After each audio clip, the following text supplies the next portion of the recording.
You ask Tiger to solve. This deals with linear equations with one unknown. The final result is x equals -6. Let's solve it step by step. Simplify the expression. Expand the parentheses. Simplify the arithmetic.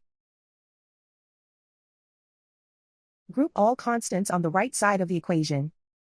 Subtract 12 from both sides. Simplify the arithmetic.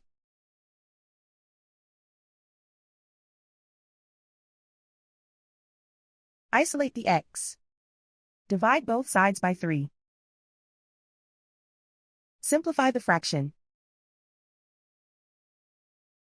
Find the greatest common factor of the numerator and denominator. Factor out and cancel the greatest common factor. And so the final result is x equals -6.